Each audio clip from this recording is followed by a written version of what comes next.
The market in 2025 differs greatly from previous years. Rising interest rates, AI valuations, and major stocks affect fund performance. The key question is whether QQQM remains the right ETF today. QQQM, an Invesco ETF, tracks the NASDAQ 100 index, including top non-financial companies. Key players are Apple, Microsoft, Nvidia, Amazon, Meta, and Google. You might know QQQM's larger counterpart. QQQM has a lower expense ratio of 0.15% versus QQQ's 0.20%. This slight difference can lead to substantial savings over time. Invesco designed QQQM for individual buy and hold investors. It presents several strong benefits. AI support for QQQM is significant. Major holdings like Nvidia, Microsoft, Alphabet, and Amazon lead the AI sector. This isn't speculative, it's a reality. These firms generate excellent profits in AI services. QQQM allows focused exposure to these companies through one ticker. Historically, the NASDAQ 100 outperforms the S&P 500. Over the last decade, QQQ averaged 18% annual returns, while SPY returned 13%. A $10,000 investment results in vastly different outcomes over 10 years. QQQM also boasts low costs and high liquidity. The low expense ratio supports seamless investing. Now, let's discuss drawbacks. Concentration risk is important to note. Nearly 50% of QQQM's weight is in its top 10 holdings.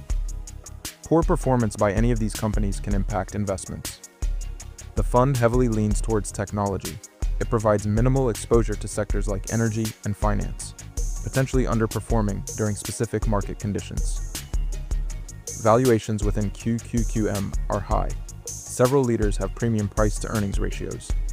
High multiples mean declines can happen if growth slows. Additionally, QQQM yields under 1%, making it unsuitable for income-focused investors. Comparing QQQM to VOO. VOO offers better diversification with 500 companies. It provides moderate gains and smaller losses. For stability, VOO is preferable. For aggressive growth, QQQM suits those who can handle volatility.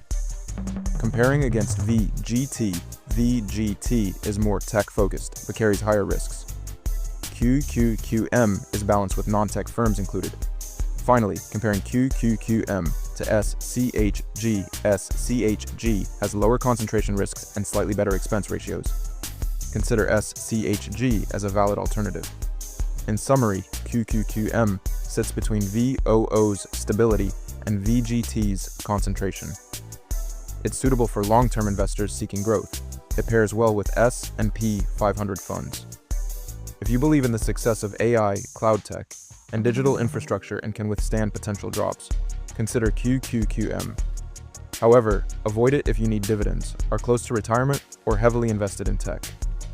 Is QQQM still the best ETF for 2025? For long-term growth investors, it remains strong. The AI narrative is ongoing, with firms generating unmatched cash. What's best hinges on your timeline, risk tolerance, and portfolio makeup. QQQM is valuable for growth-oriented portfolios, but shouldn't be your sole investment.